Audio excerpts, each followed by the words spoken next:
ভাইরে ভাই, বিসিবির বিরুদ্ধে অ্যাকশন নেবেন বিসিবি পরিচালক এম নাজমুল ইসলাম। মানে এই কথাটা শোনার পর আমি হাসবো না কাঁদবো আমি বুঝতেছি না।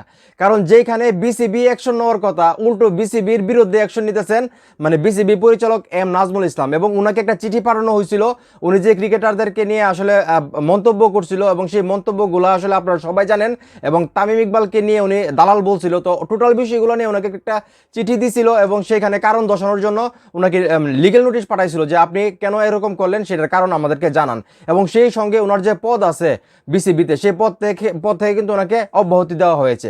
তো টোটাল বিষয়টা নিয়ে এখন উনি বিসিবিকে প্রশ্ন করতেছে যে একজন বোর্ড পরিচালককে কি অব্যাহতি দেওয়ার মানে ক্ষমতা আছে বা রাইট আছে কিনা বিসিবির, এবং বিসিবি থেকে যে ওনাকে চিঠি দেওয়া হয়েছে কারণ দর্শানোর জন্য, এইটারও রাইট আছে কিনা মানে ওনাকে এই এই লিগেল নোটিশটা পাঠানোর বিসিবির, সেটা নিয়ে উনি কথা বলতেছেন এবং এটার প্রতিবাদ করতেছেন। কেন বিসিবি ওনাকে লিগেল নোটিশ পাঠাইলো এবং কেন বিসিবি মানে ওনার যে দায়িত্ব সেই দায়িত্ব থেকে অব্যাহতি দিল। আপনারা সবাই জানেন বাংলাদেশের প্রত্যেকটা ক্রিকেটার কিন্তু আন্দোলন করছিল ওনাকে 48 ঘন্টার ভিতর মানে পদত্যাগ করার জন্য এবং ক্ষমা চাওয়ার জন্য। উনি কিন্তু কারো কাছে ক্ষমাও চান নাই, পদত্যাগও করেন নাই, মানে ওনাকে খুঁজে পাওয়া গেছে না সত্যি কথা বলতে। এখন কিন্তু উনি প্রকাশ্যে আসছেন এবং উনি কিন্তু উল্টো বিসিবিকে প্রশ্ন করতেছেন যে আপনারা যে আমাকে লিগেল নোটিশ পাঠাইছেন সেটার কি রাইট আছে আপনাদের, আপনারা যে আমার যে পদ সেই পদ থেকে যে অব্যাহতি দিচ্ছেন সেটার কি রাইট আছে আপনাদের।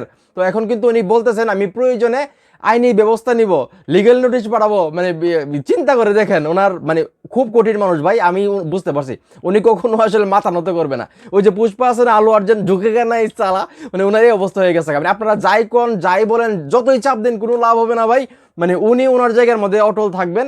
মানে এখন এই মুহূর্তে যারা আমার এই ভিডিও দেখতেছেন, এই যে ওনার এই অ্যাংরি ইয়াং ভাব, মানে উনি যে বলতেছে যে আমি উল্টো বিসিবিতে আসলে লিগেল নোটিশ পাঠাবো, মানে উনি কি ঠিক আছে, ওনার এই কাজটা কি ঠিক হবে? আপনাদের কি মনে হয় সেটা অবশ্যই কমেন্ট করে জানাবেন। ভিডিওটা ভালো লাগলে অবশ্যই শেয়ার করবেন।